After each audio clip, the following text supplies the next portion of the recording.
First ചെയ്തേണ്ട intake process ആണ് case വർക്കിൽ. Intake process എന്ന് പറഞ്ഞിട്ടുണ്ടെങ്കിൽ നമ്മളൊരു കേസ് വർക്ക് ചെയ്യാൻ നേരത്ത് നമുക്ക് കൗൺസിലിംഗ് ഉണ്ടാവുമല്ലോ. നമ്മൾ ആസ് എ കൗൺസിലർ, നമ്മൾ കേസ് വർക്കർ ആണെങ്കിൽ നമുക്ക് നമ്മുടെ ക്ലയന്റിന്റെ ഇൻടേക്ക് പ്രോസസ്സിന് അവരുടെ നെയിമും ഡീറ്റെയിൽസും അതുപോലെ തന്നെ അവരുമായിട്ടൊരു റപ്പോർട്ട് ബിൽഡിങ്ങിനൊക്കെ നടത്തുന്ന ഒരു പ്രോസസ്സാണ് ഇൻടേക്ക് പ്രോസസ് എന്ന് പറയുന്നത്.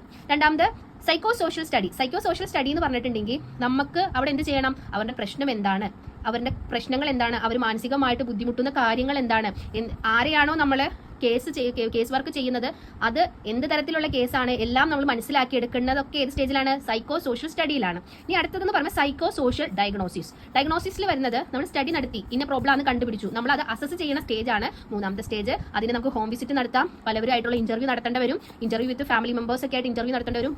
എന്തിനാണ് ഇത് നടത്തുന്നത്, ഇദ്ദേഹത്തിന്റെ പ്രശ്നം എന്താണ് എന്നുള്ളതും അതിന്റെ റൂട്ടും എല്ലാ കാര്യങ്ങളും അറിയുന്ന സ്റ്റേജാണിത്.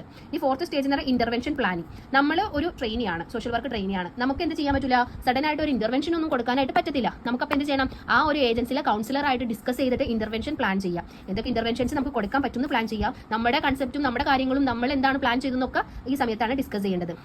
അതിനുശേഷമാണ് ഇന്റർവെൻഷൻ സ്റ്റേജ്, അതായത് ട്രീറ്റ്മെന്റ് ആണ്.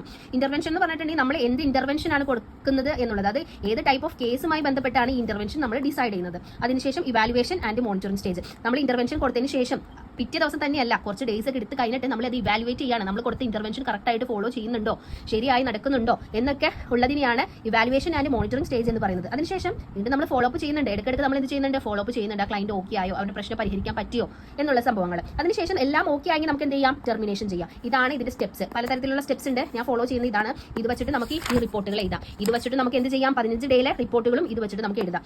ഇതാണ് നമ്മൾ തേർഡ് സെമസ്റ്ററിൽ ശ്രദ്ധിക്കേണ്ട കാര്യം. ഓക്കെ.